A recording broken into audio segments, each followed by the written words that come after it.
Welcome to another deep dive where we plunge into a stack of sources you've provided to surface the most compelling insights. Yeah, let's get into it.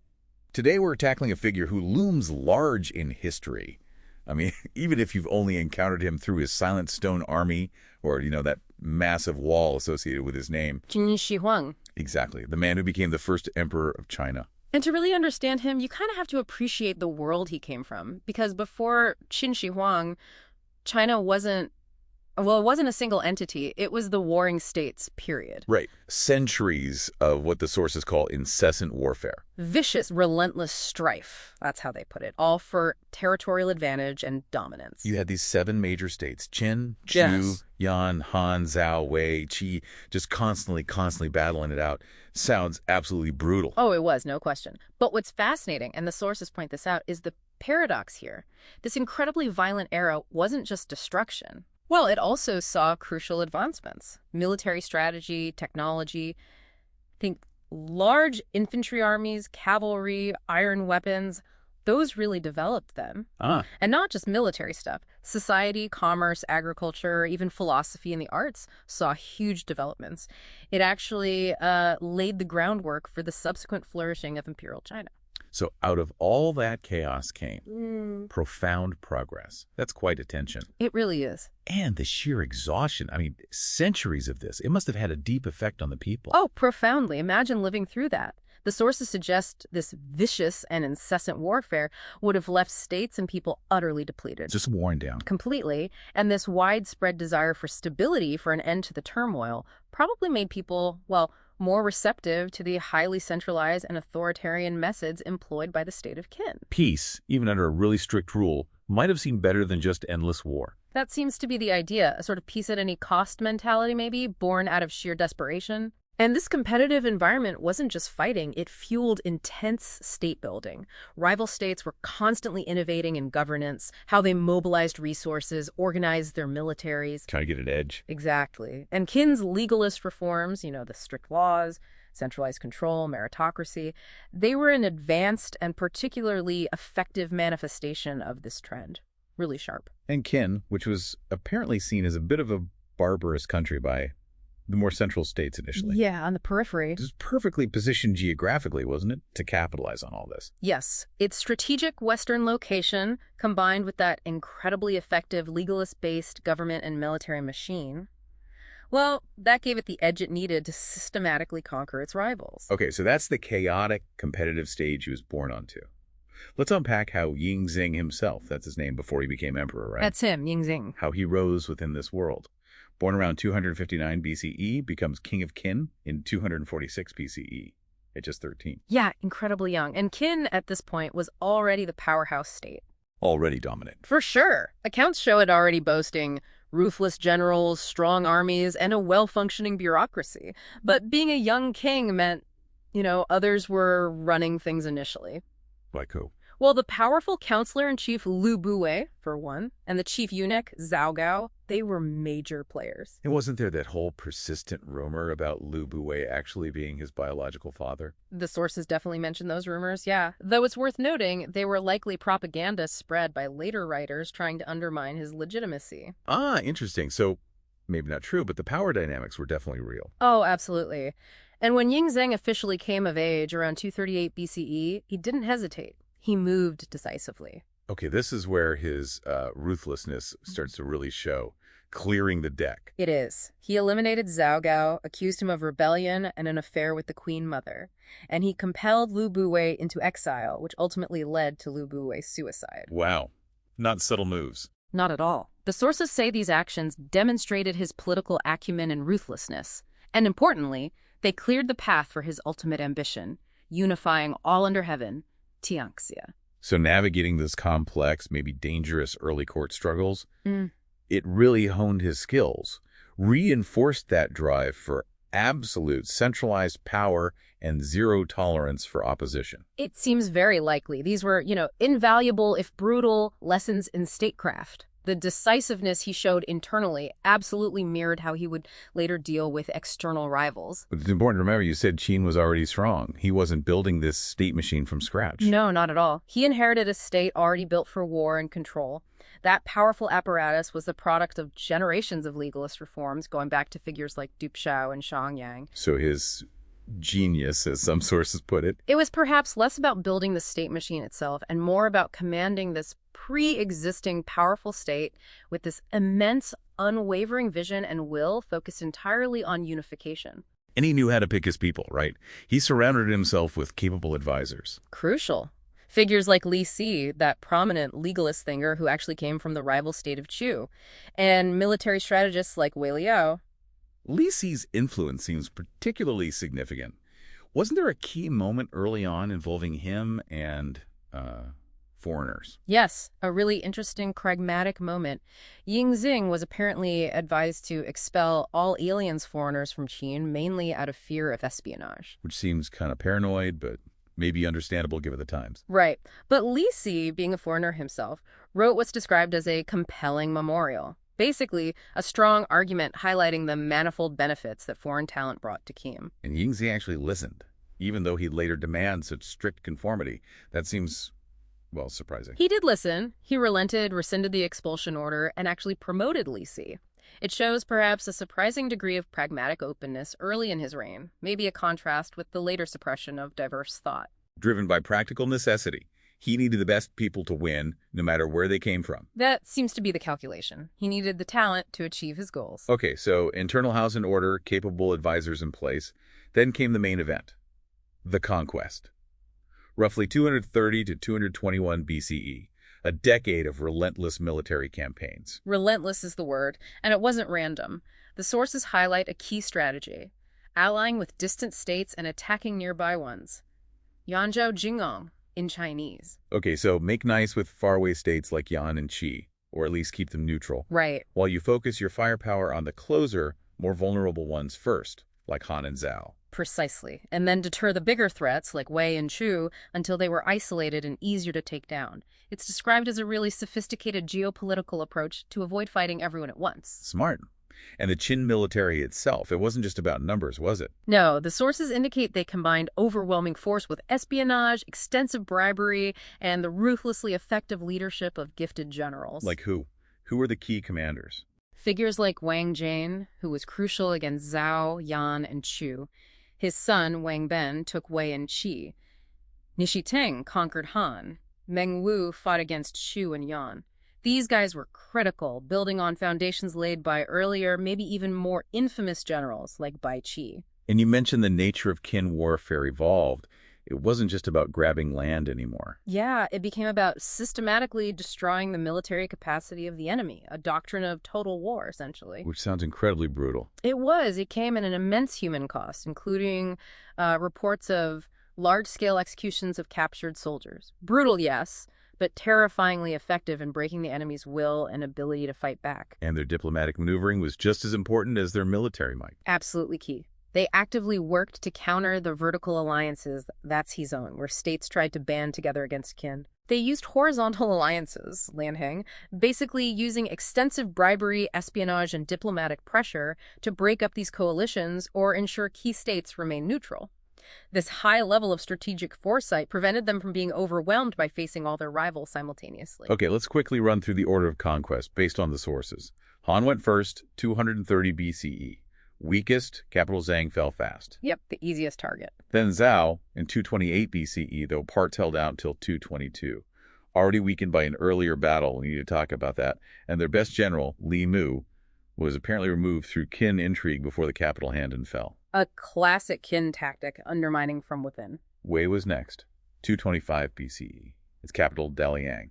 Wasn't that the one they flooded? That's the one. Besieged and then flooded by diverting the Yellow River or the Qin Canal. Forced surrender. Pretty dramatic. Then Chu, a major rival, finally fell in 223 BCE. That took a huge effort, right? It did. An initial Qin force failed. They had to send Wang Jian back with a massive army, reportedly 600,000 men, to secure the victory.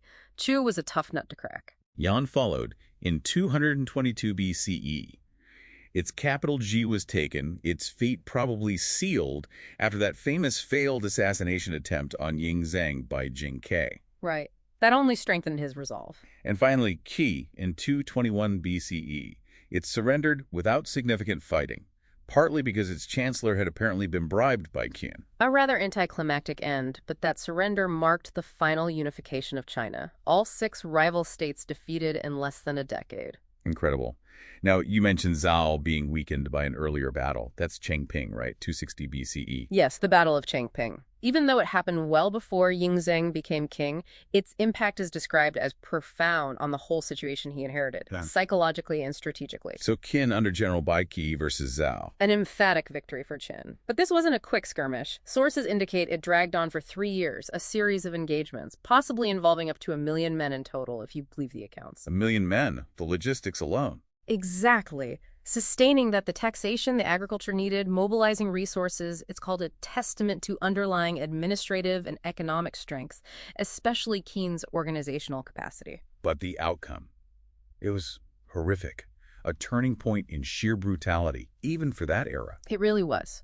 The Zhao army, led by Zhao Ku after the more cautious Lin Po was replaced, got encircled and eventually surrendered. We're talking an estimated 400,000 men. 400,000. And then, by Qi, the accounts detail him ordering the mass execution of these captives. Reportedly buried alive, this single act sent shockwaves across the other states. I can only imagine it wasn't just a military defeat for Zhao, it was something else. A strategic and psychological inflection point, annihilating virtually an entire generation of Zhao's most trained soldiers and generals, just permanently crippled Zhao's capacity to resist. They could never recover from this defeat. Shifted the whole balance of power. Fundamentally. And the sheer scale of the slaughter demonstrated Qin's terrifying efficiency and absolute commitment to total victory. It likely deterred more robust resistance from other states later on. They knew what Qin was capable of. So the stage is set. Decades later, China is unified. Yingzheng is no longer just king of Qin. He proclaims himself Shi Huangdi, first emperor, in 221 BCE. Right. A title explicitly chosen to elevate him above all previous rulers, all the old kings, to signify a completely new epoch had begun. And his immediate project was this radical centralization, a complete break from the old feudal system where regional lords held so much power. Absolutely. Li Si was the key architect here, guiding this. No more hereditary fiefdoms, no more powerful regional aristocracy calling the shots independently. So how did he structure it? The empire was divided into commanderies Jin. Yeah. 36 initially, later expanded to around 40. These were then subdivided into counties Yixian. Okay, a hierarchical system. Exactly. And crucially, the officials running these commanderies and counties were appointed directly by the central government. They weren't local hereditary lords. This ensured imperial authority penetrated the entire realm and prevented regional power bases from re-emerging. And he dealt with the old nobility pretty directly, too, didn't Oh, he? yes. He forcibly resettled over 100,000 households of the former nobility, the elite families from the conquered states to the capital region around Shenyang. Keep your potential rivals close, where you can watch them. Neutralize threats, consolidate wealth and talent under imperial eyes. Precisely. The entire administration was run by this new centralized bureaucracy, and this is where that legalist influence is really strong. Officials were, at least in theory, appointed based on merit and ability, not just aristocratic birth. That was a legacy of earlier legalist reforms by people like Sheng Yang. And Li Si was central to this structure. As chancellor, yes. He oversaw it. There was a central government structure with the 3 dukes or chancellors Sangong overseeing major affairs, and 9 ministers juking handling specific departments like finance, justice, rituals, etc. Officials at all levels were direct imperial appointees. So you have this meritocratic system, but it's serving an unequivocally autocratic regime. That's a significant paradox, the sources point out. It is. The efficiency wasn't used for, say, greater freedom, but to enforce often oppressive policies and suppress dissent more effectively. The administrative system itself, the commanderies and counties, that structure proved incredibly durable, isn't it? Remarkably so. I mean, the Qin Dynasty itself was incredibly short-lived, as we'll get to. But this commandery and county system, it was largely adopted and adapted by subsequent Chinese dynasties, most notably the Han. It remained the basic structure of local administration in China for something like 2 millennia. Wow, 2,000 years. Yeah, it proved incredibly effective, incredibly scalable for projecting central authority across a vast and diverse territory. And legalism wasn't just a background influence. It became the official state ideology. Absolutely. Vajia. It emphasized the absolute authority of the ruler, the supremacy of the state over the individual, clearly promulgated laws, and, crucially, strict rewards and, more notably, harsh punishments to ensure compliance. So the law was everything. And the Qin law code was applied uniformly across the entire empire, replacing diverse local customs. There were censors everywhere to enforce it. Legalism provided the ideological justification for this kind of pervasive state control, and frankly, the immense sacrifices demanded of the population. Okay, beyond the political structure, Qin Shihuang is maybe most famous for standardizing. Yeah. Pretty much everything. Yeah, this was a defining feature of his reign. A comprehensive program, mostly driven by Li Si again. The aim was clearly to erase regional variations, foster a sense of unity, a Qin unity, and enhance central control. And it touched, as the sources say, nearly every aspect of public life. The written language seems like the most impactful, the most enduring reform. Particularly significant, yes. You have to remember, before unification, the different states had different scripts. Made communication, administration, trade, all very difficult. So what did he do? Around 220 BCE, he mandated the use of a single script, the small seal script, Zhaozuan. It was based on the script used in the state of Qin, and Li Si himself reportedly helped compile a primer for it, the Kangjipian.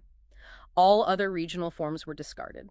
So suddenly, imperial decrees, laws, official records, everything could be written down and understood consistently across the entire empire. Exactly. It was crucial for administrative efficiency, but also for cultural cohesion. It laid the groundwork for literacy and cultural continuity that have shaped China's history for centuries. A common written language allowed for the transmission of a shared intellectual and cultural heritage, even across vastly different spoken dialects. Incredible impact. What else got standardized? Currency. Yes, he abolished all the diverse regional forms of money shells, spades, knives, different coins, and he standardized on the Banliang coin. That's the round one with the square hole in the middle. That's the one. Became the sole legal tender.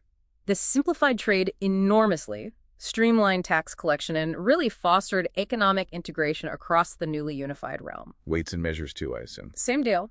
Abolished all the local standards, promulgated a single national system, again based on earlier Qin reforms implemented by Shangyang.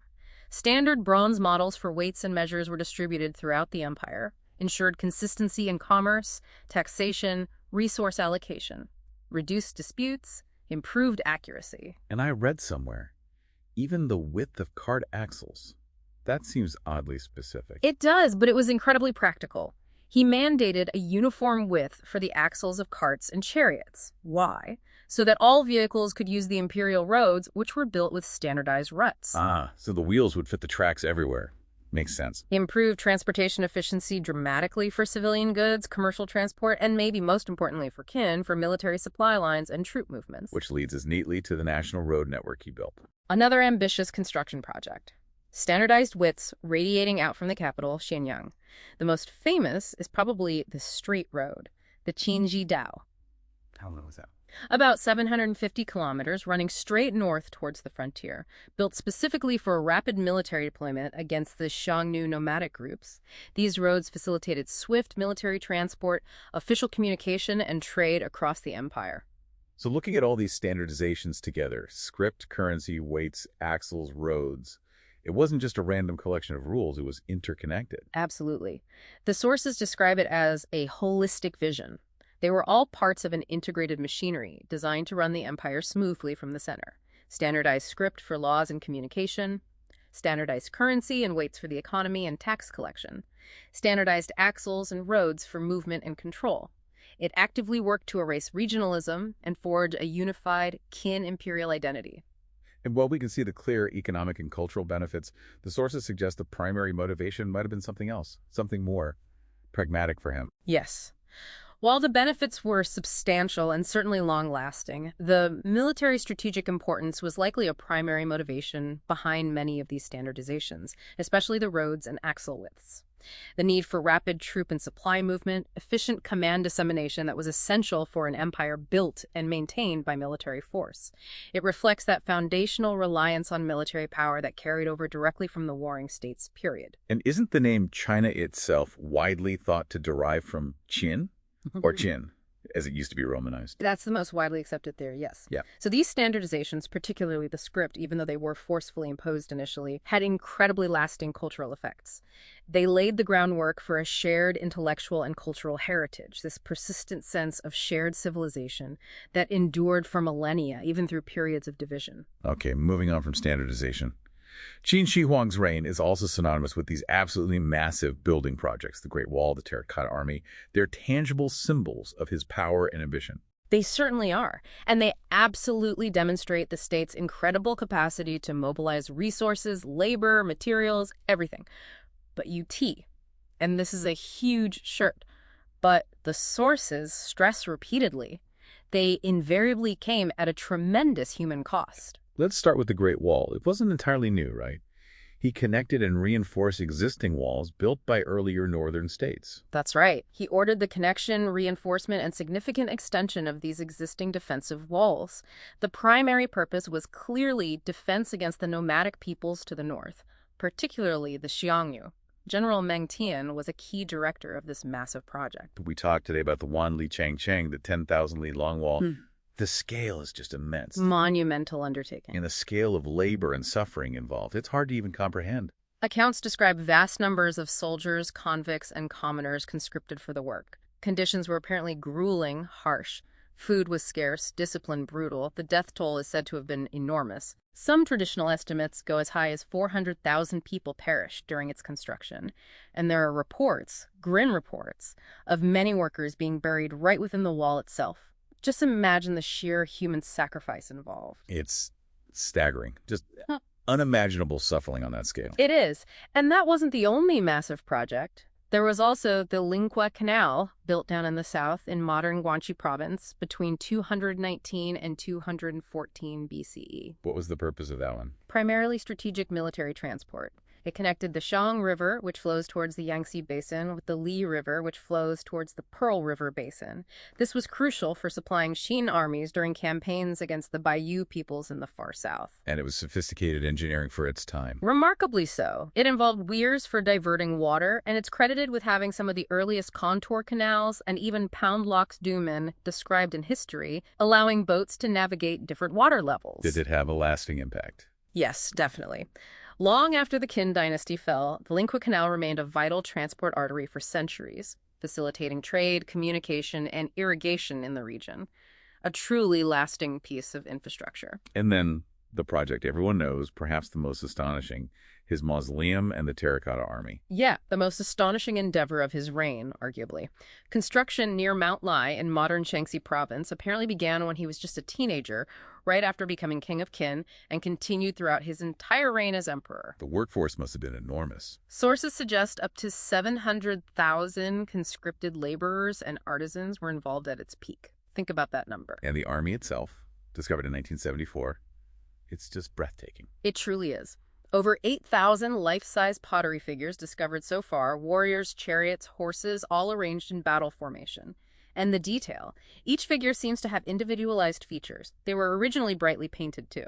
All to guard the emperor in the afterlife. Exactly. And the Terracotta Army is just one part of this vast necropolis, designed as a microcosm of his palace and empire. The whole complex covers something like 98 square kilometers. The central tomb mound itself, where the emperor is presumably buried, remains unexcavated. Why haven't they excavated the main tomb? Partly out of concerns for preservation, exposing the contents to air could damage them irreparably, and partly due to legends recorded by Sima Qian of elaborate traps in mercury rivers inside designed to deter tomb robbers. Whether those are true or not, caution prevails. Besides the tomb, he built numerous opulent imperial palaces, too. Many. In the capital, Shenyang, and elsewhere, there are accounts that he built copies of the palaces of the states he conquered near Shenyang, explicitly as a symbol of his triumph over them. And then there's the legend of the colossal Ipang Palace, though its actual existence or scale is debated by archaeologists. These palaces were all about displaying grandeur and projecting absolute power. So looking at all these massive projects together, the wall, the canal, the mausoleum, the palaces, the roads, they served immense imperial goals, demonstrating power, symbolizing unification, legitimizing his reign, showcasing resource mobilization. Absolutely, and perhaps also a means of control, keeping a vast population busy and under state direction. Beauty, the sources are crystal clear that they became primary sources of popular discontent and suffering. Without a doubt. The reliance on brutal forced labor and conscription, coupled with the heavy taxation needed to fund it all, inflicted significant loss of life and untold sufferings on the population. They fueled deep, widespread resentment. The sources essentially say these incredible monuments were also testaments to the oppression that would ultimately lead to its swift demise. Okay, so let's talk about that dark side more explicitly. Because beyond the grand projects, his reign is characterized by systematic brutality and oppressiveness. And understanding this is crucial to understanding why the dynasty was so brief. And the most infamous episode, the one that gets cited constantly, is the burning of books and burying of scholars. Fenshu Kengru. This happened around 213 BCE. Reportedly on the advice of his chancellor, Li Si. That's the traditional account, yes. A large-scale destruction of texts. The targets were specific. Historical records of the other conquered states, classics like the Book of Poetry and Book of History, and philosophical works from the various schools of thought, the so-called Hundred Schools, that weren't aligned with Qin's official legalist ideology. What was the goal? The explicit aim, according to the sources, was to suppress dissent, prevent scholars from using history to criticize the present government, and basically unify thought under legalism, centralize minds as well as territory. Were any books spared? Yes, practical subjects like medicine, pharmacy, divination, agriculture, and significantly, the historical records of Qin itself were exempted. And copies of the proscribed books were supposedly kept in the imperial library, accessible only to certain officials. And the burying of scholars parts, Kingru. This is the even more notorious part of the tradition. Accounts, especially from the Han Dynasty historian Sima Qian, relate that in 212 BCE, the year after the book burning, around 460 scholars, maybe more, were executed.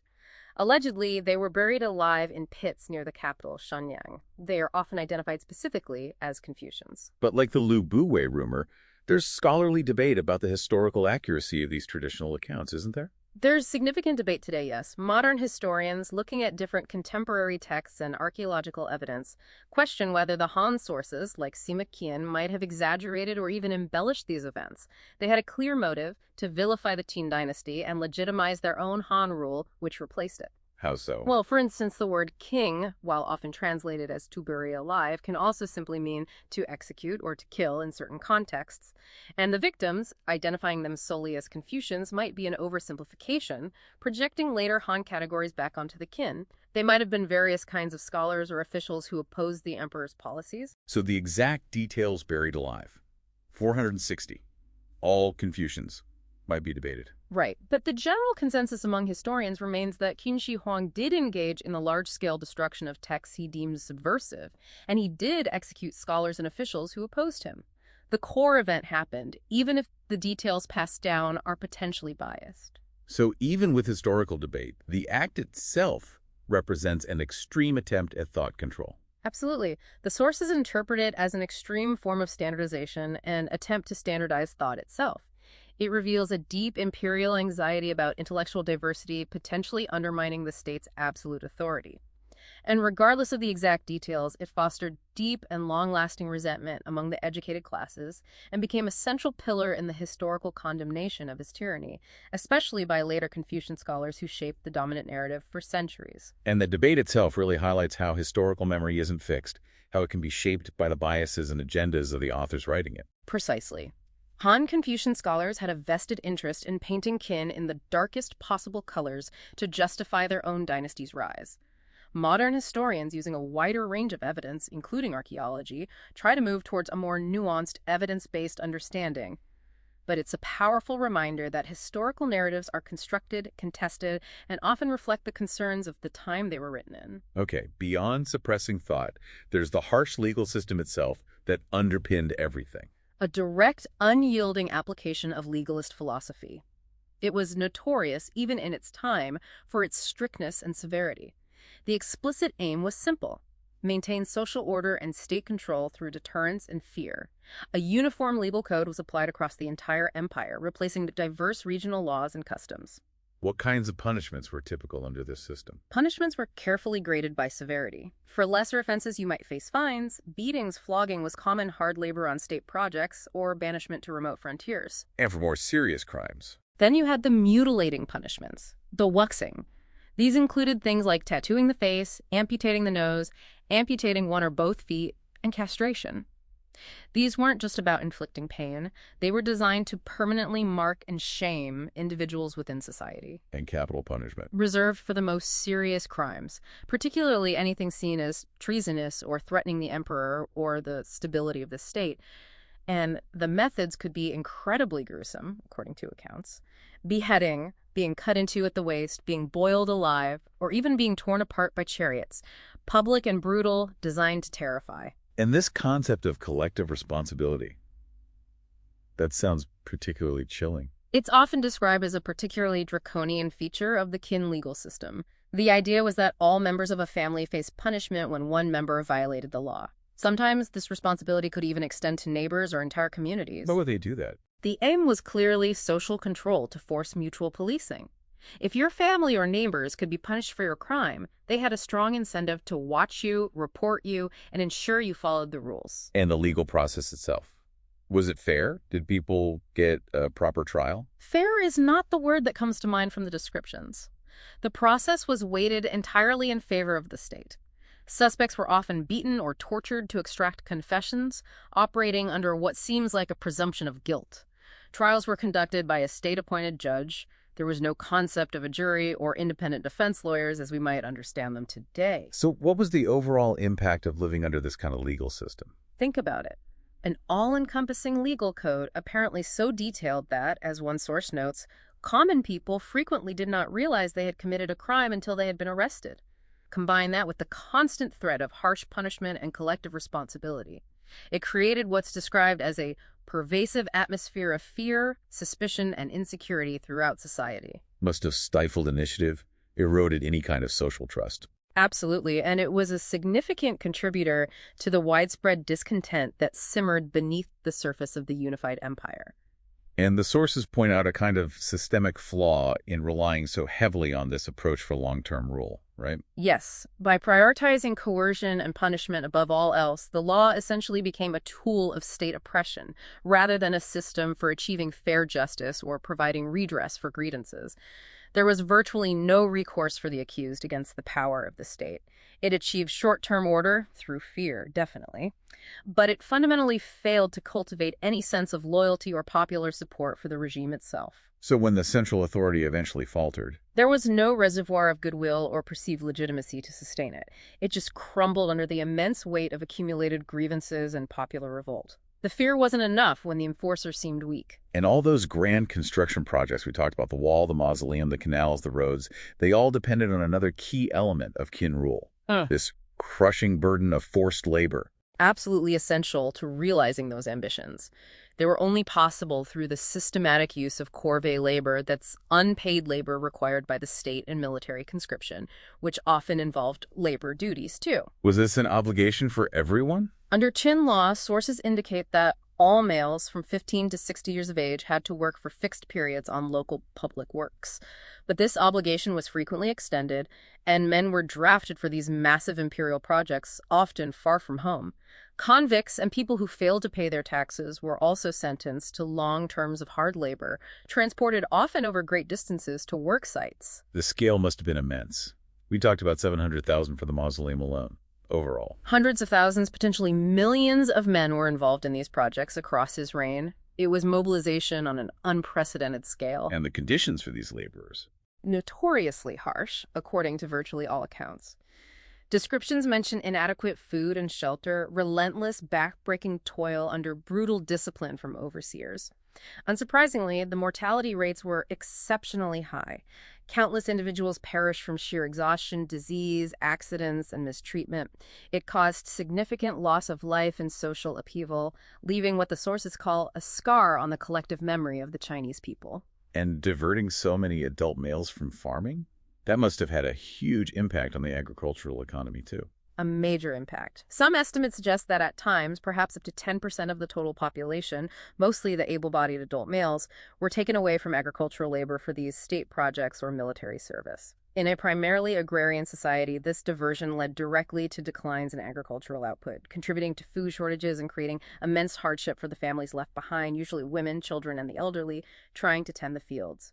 It was a further deepening of social unrest. So the very efficiency that Qin was famous for, its incredible capacity for extracting resources, taxes, and labor, became unsustainable when pushed this far by the emperor's ambition. Precisely.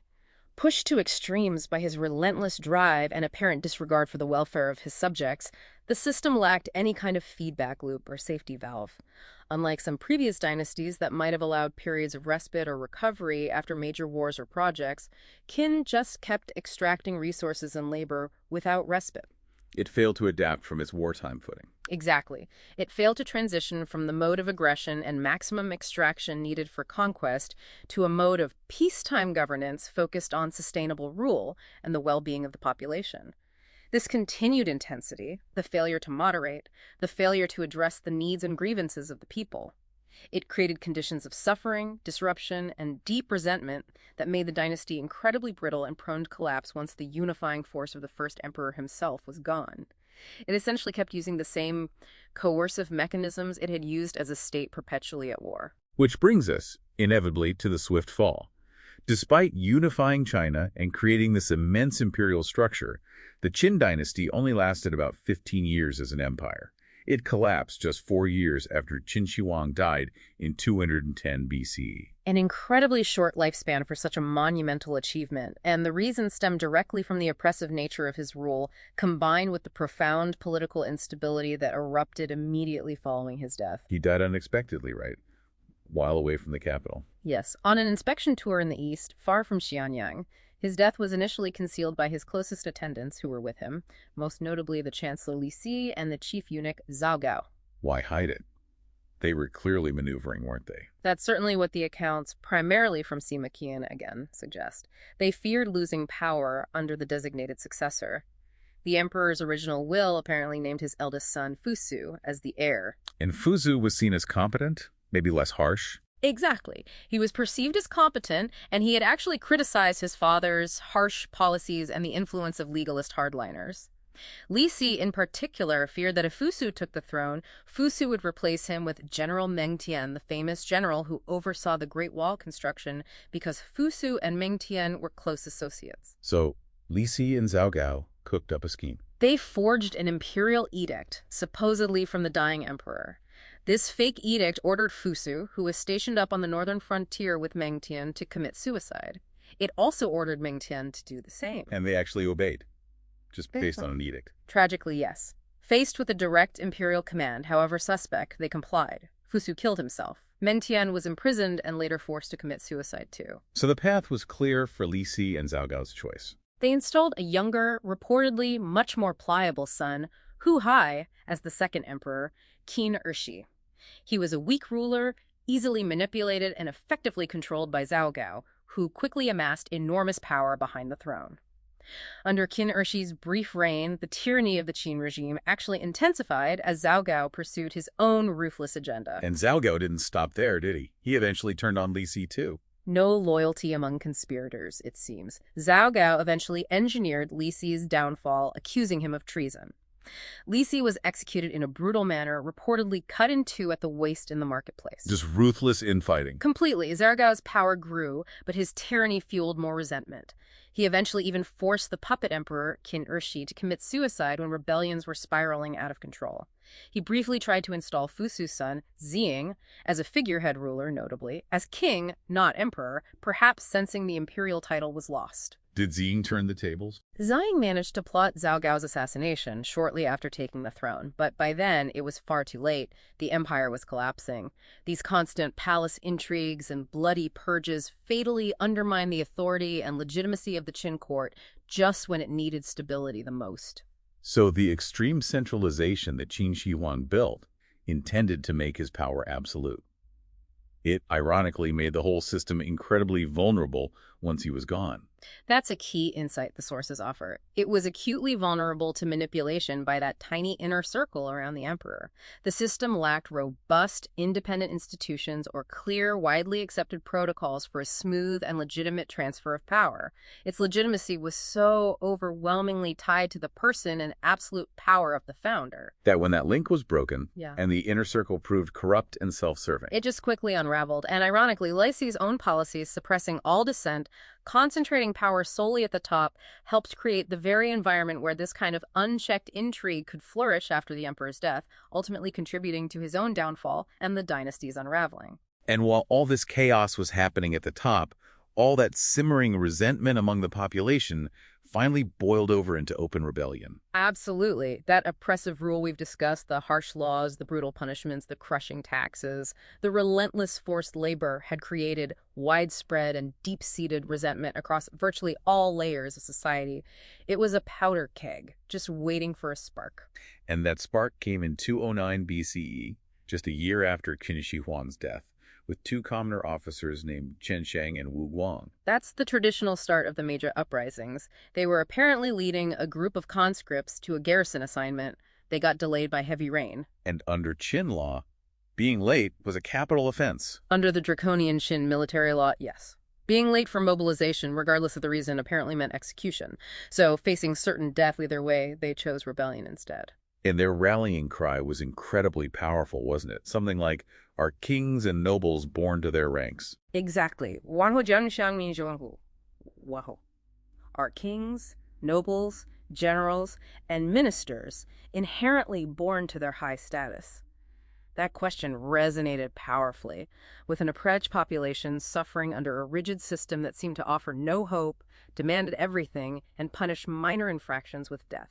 So the harsh law was just the immediate trigger. The spark, yes, but the sources emphasize the root causes were the systemic oppression, economic hardship, and profound loss of life caused by Qin policies. The sheer willingness of ordinary people to join this seemingly hopeless revolt shows the depth of popular anger and desperation. The uprising was like an almost inevitable explosion of accumulated popular fury. And even though that first uprising, led by Chen Sheng and Wu Guang, was eventually suppressed by Qin forces, It had a crucial demonstration effect. It shattered the aura of Qin invincibility that the state had so carefully cultivated through its decades of conquest and brutal efficiency. People saw it was possible to resist. it showed weakness. Exactly. And it inspired a wave of other larger rebellions across the empire, led by more powerful figures who emerged from the chaos, like Liu Bang, who would eventually found the Han Dynasty, and the aristocratic general Zhang Yu. It became a domino effect that the weakened, internally fractured Qin state simply couldn't contain. So ultimately, the very policies and methods that enabled Qin Shihuang to create the empire were also the direct cause of its downfall. It seems so paradoxical. The sources make this point very strongly. Qin's whole governance model, the extreme centralization, the brutal application of legalism, the crippling taxation, the relentless conscription, it proved to be inherently unsustainable in the long term. The sheer tyranny alienated virtually every segment of society, from peasants to merchants to the old nobility to intellectuals. And the cultural imposition, the suppression of thought, the burning of books.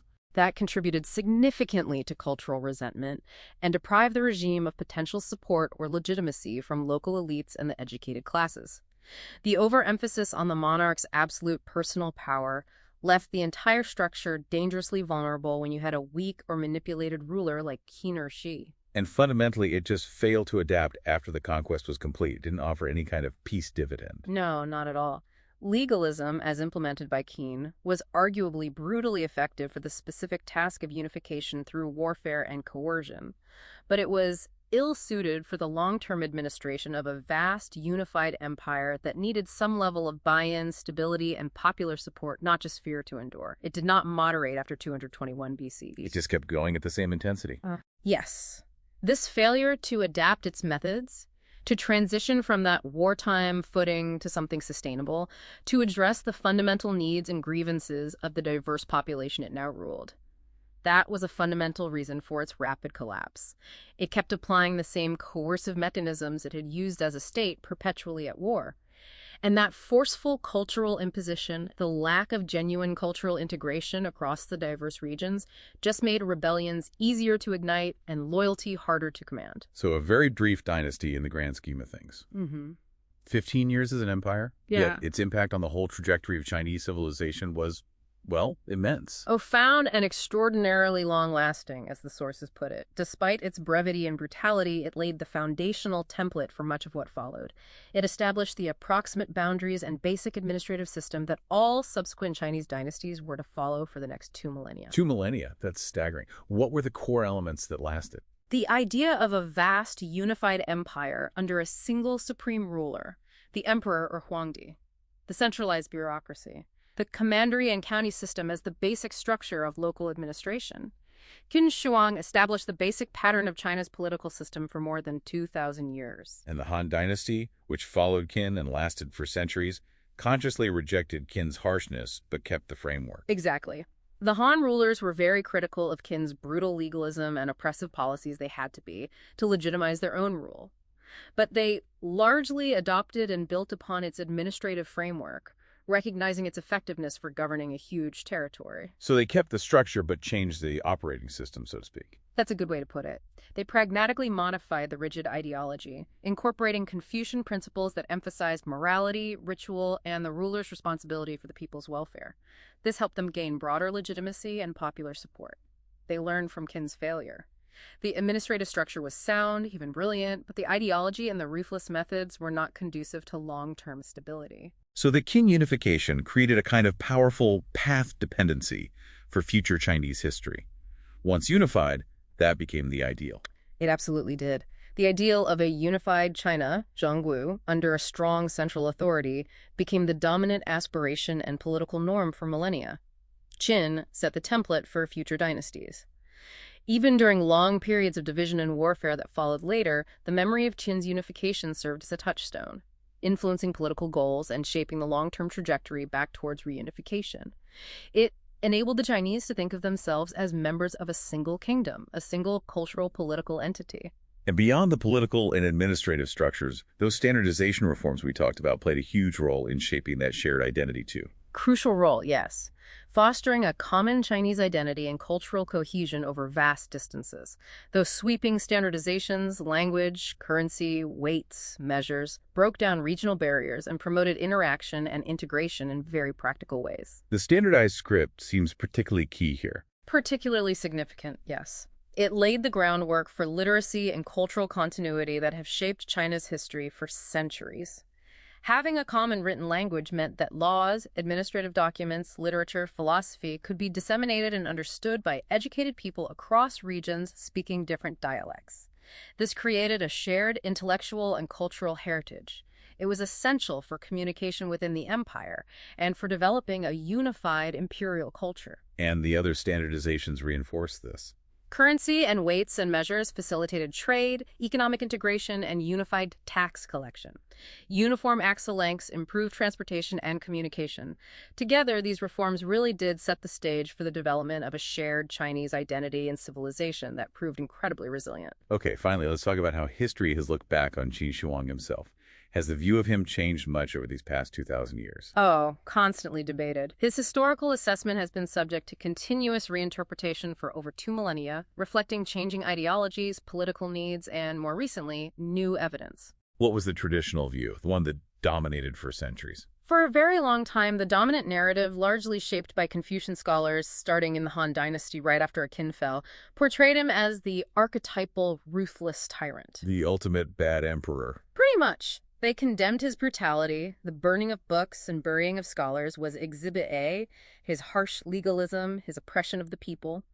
Influential Han writers like Sima Qian in his Records of the Grand Historian and Jie Yi in his famous essay The Faults of Qin really cemented this negative image. They emphasized his lack of humaneness and rightness, Renyi, the core Confucian virtues, and that Confucian critique largely prevailed for centuries. But modern interpretations, especially with new archaeological finds, have become more complex, right? Yes, particularly in the 20th century, things started to shift. This was fueled partly by nationalism, partly by new political ideologies, and significantly by major archaeological discoveries like the Terracotta Army, which revealed the sheer scale of his power and organization, and finds like the Qin bamboo slips from places like Shuhudi and Lede. What are those slips? They're actual Qin Dynasty documents, legal codes, administrative records, almanacs written on bamboo strips. They give us direct contemporary insight into Qin law, administration, and daily life, unfiltered by later Han historians. So how did interpretations change, particularly in China? It varied. In the late 19th and early 20th centuries, facing foreign encroachment, some Chinese scholars like Xiao Yushan started portraying Qin Shihuang in a more positive light, emphasizing his achievement in unifying China and creating a strong state, seeing that as crucial for national defense. Some went even further. A writer named Ma Feibai in 1941 called him one of China's great heroes, even drawing parallels to the then-leader Chiang Kai-shek. And after the Communist Revolution in 1949? Marxist historians initially interpreted his fall through the lens of class struggle and peasant revolt against oppression. But later, especially during the Cultural Revolution period after 1972, Mao Zedong himself promoted a highly laudatory view. Qin Shihuang was praised as a far-sighted revolutionary figure who destroyed feudalism, unified the country, and bravely rejected reactionary Confucianism. His harshness was seen as necessary for progress. Mao even explicitly drew parallels between Qin Shihuang and himself. Wow, quite a rehabilitation. What about more recently? More recent scholarship in China tends to be more balanced again, moving away from the extremes, trying to present a more complex, humanized, and historically grounded image, acknowledging both achievements and atrocities. And how has Western scholarship evolved? It's also moved away from uncritically accepting the traditional Confucian condemnation. While fully acknowledging the brutality and the immense human cost of his rule, Western scholars now generally recognize the monumental achievements, the unification itself, the administrative and standardization innovations, and the paramount influence of the imperial model he created for subsequent Chinese history. The ongoing debate is really about how to weigh those constructive, long-lasting contributions against the undeniable tyranny and suffering his reign inflicted. So the way he's viewed really does tell us a lot about the times in which people are writing the history. Historiography reflects contemporary concerns. Absolutely. His image has been selectively emphasized, reinterpreted, and deployed by different regimes and movements throughout history to serve their own political or ideological purposes. He's gone from ultimate villain to national hero to revolutionary icon and back to a more complex figure. He remains a potent and contested symbol in Chinese history and consciousness. And archaeology has been absolutely key in grounding this discussion more firmly in evidence, hasn't it?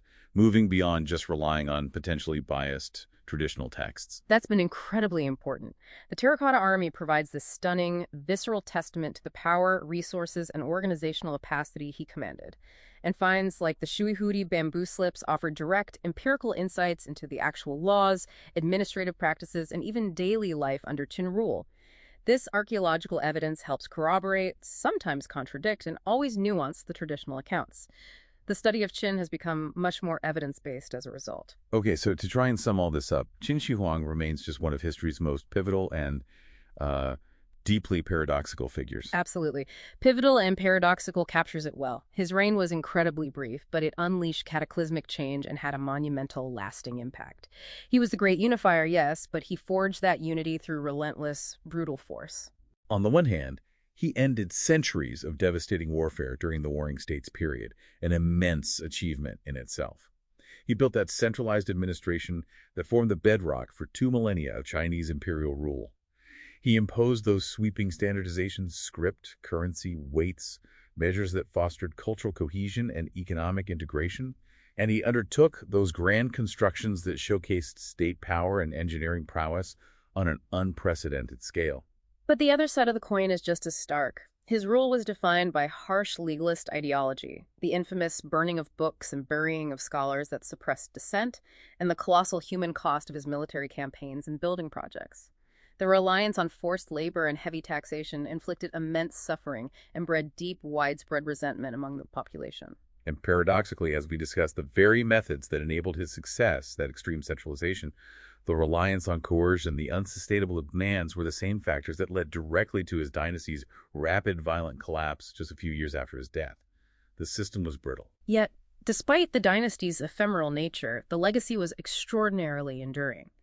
The very concept of a unified Chinese empire, the core administrative structures, the cultural cohesion cemented by standardization.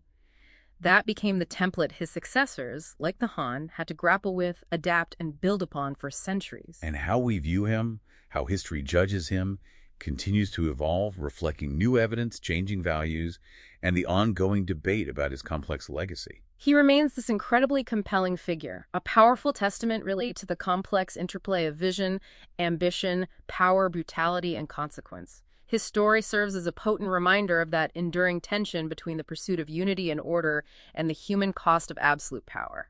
So you've just gone on a deep dive with us into the sources on Qin Shihuang, the first emperor of China. We've journeyed through the chaos and dynamism of the Warring States period, through his brutal rise to power, the monumental and often terrifying changes he imposed on China, and the swift, violent end of his dynasty, only to see its shadow stretch across 2 millennia of Chinese history. It really wasn't just ancient history, was it? The fundamental administrative system he created echoed for over 2,000 years, and his actions fundamentally shaped what China would come to mean for everyone who followed. So here's the final provocative thought to carry with you from this deep dive. Consider that fundamental paradox at the heart of the Qin Dynasty. The very same ruthless efficiency, centralization, and relentless drive that allowed Qin Shihuang to forge a unified empire and build structures that would shape China for millennia were also the direct cause of his dynasty's rapid violent collapse. How does that tension between achieving grand unifying goals and the human cost of the methods used play out not just in ancient history, but perhaps even in the world today? Something to think about. What stood out most to you in this powerful and often brutal story?